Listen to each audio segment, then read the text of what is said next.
प्रेम करता था उसको देने के लिए, और शरीर में पड़ गया ताप, बुखार, इतना ताप पड़ा कि उसे सहन नहीं हुआ कि मुझे ठंड लग रही है, बहुत ठंड।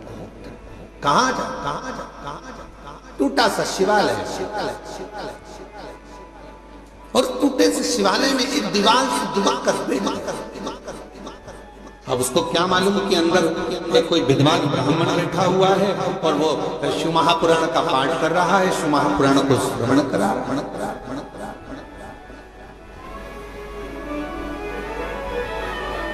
पूरी दुनिया में सारी पुराणों में केवल एक पुराण ऐसी है, शिव महापुराण, जो किसी यजमान को नहीं सुनाई जाती,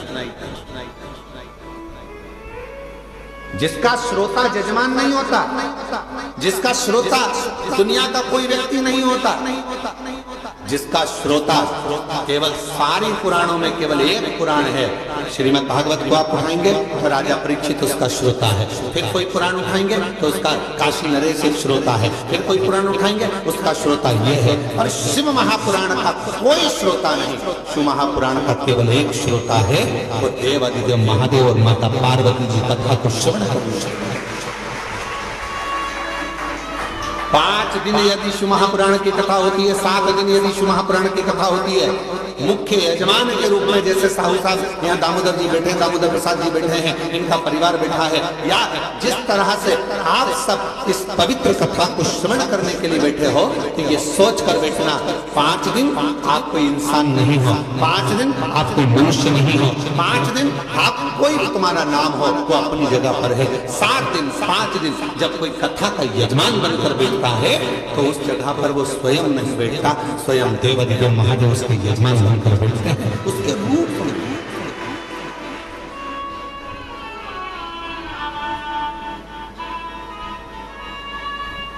जितने कथा के पंडाल में बैठे हो, जितने कुबेरेश्वर बाबा की धरा पर, कंकर शंकर की भूमि पर तुम जहां बैठे हो, चाहे तुम्हें जहां छांव मिल गई, तुम जहां जाकर बैठ गए, तुम कहीं पर भी बैठकर कथा को श्रवण कर रहे हो, समझ लेना कि आप कोई साधारण नहीं हो। मेरा शंकर आपके रूप में कथा को श्रवण करने के लिए बैठा है, शिव महापुराण की कथा सुनने के लिए बैठा है। और कोई पुराण होती तो हम कह देते कि इस पुराण का यजमान ये है, उस पुराण का यजमान वो है, और शिव महापुराण की कथा जब चंचुला देवी ने अपने पति बिंदु के लिए कराई और चंचुला देवी पुराण कराने के लिए पहुंची तो स्वयं देवऋषि नारद ने कह दिया कौन सी पुराण कराना है। तो देवऋषि नारद ने पूछा चंचुला देवी से, तुम कौन सी पुराण कराना चाहते हो? तो कहा शिव महापुराण।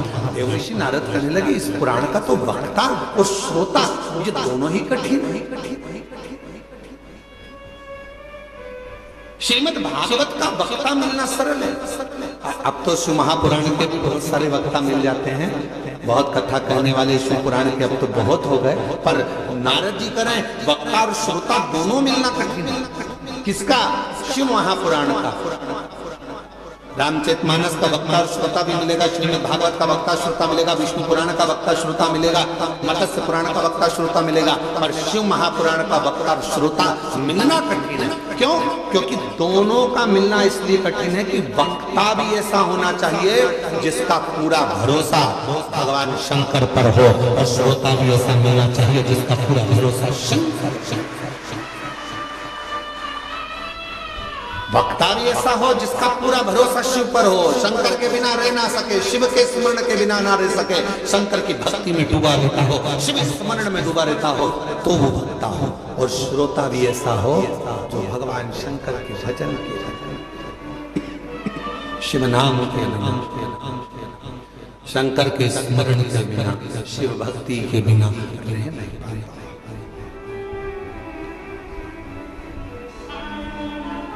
ये जो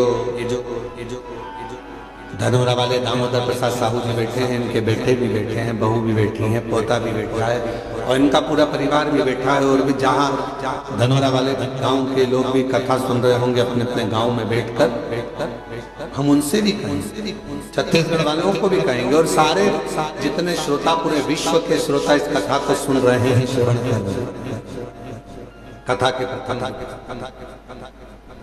दामोदर प्रसाद जी इस कथा को कराने के लिए पूर्ण तरह से एड़ी से चोटी तक का दम लगा दिए कि धनौरा में कथा, पूरा प्रयास किया। पर हमको तो ऐसा लगता है दामोदर प्रसाद जी और आपके परिवार को भी कहेंगे कि शिव जी को ये मंजूर था। कथा तो तुम्हारी बुक हुई, पर शंकर जी को ये मंजूर था कि कथा तुम्हारे माध्यम से, धनौरा गांव के लोगों के माध्यम से कुबेरेश्वर बाबा की धरा का हो। ये निश्चितता वो लड़के की शादी होगी ये निश्चित है, बहू भी आएगी ये निश्चित है, पर कहां की आएगी ये निश्चित नहीं है।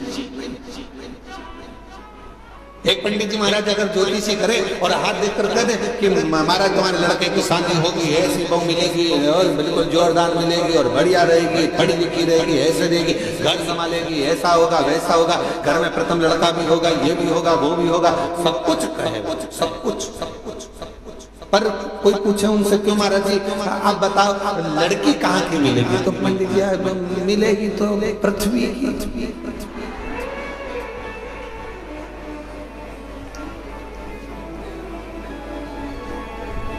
मिलेगी तो पृथ्वी। एलईडियां चालू करो, तो मिलना तो पृथ्वी की, मना नहीं।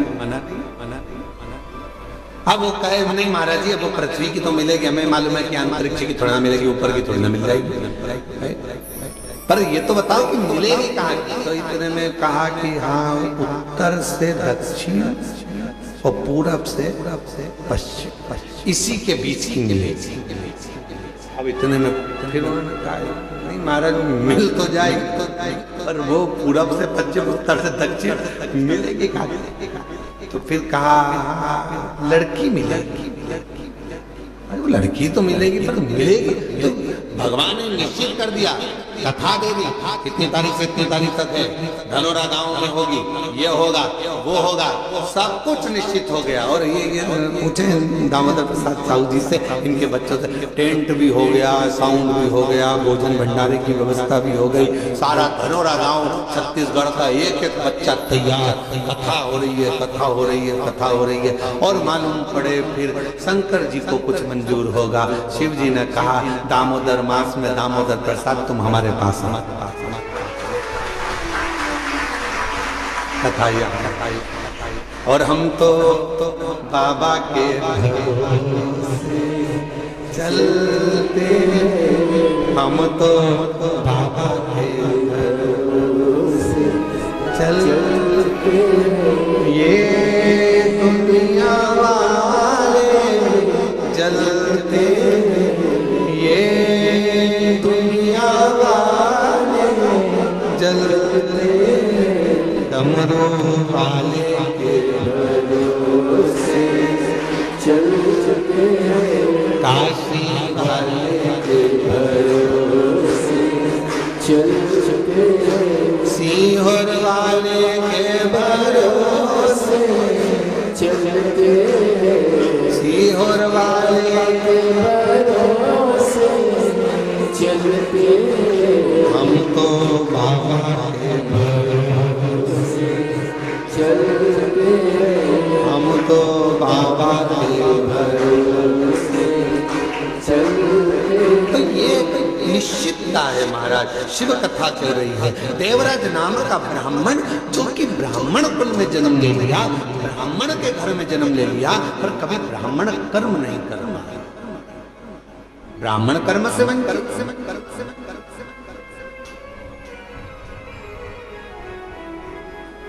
महाराज महाराज महाराज महाराज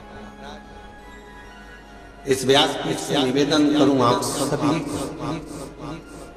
ब्राह्मण हो, क्षत्रिय हो, वैश्य हो, शूद्र हो, पर याद रखना सबसे पहले आप इस भारत की भूमि पर जन्मे हो, इस हिंदुस्तान में जन्मे हो, तो पहला शब्द आप हिंदू हो, इस बात का आप हिंदू हो। ब्राह्मण हो, क्षत्रिय हो, वैश्य हो, शूद्र हो, अपनी जगह पर सबसे पहले आप सनातनी हो, भगवान देवदेव महादेव की संतान हैं। आप मेरे बाबा की औलाद हो, संतान हो, मेरे शिव की संतान।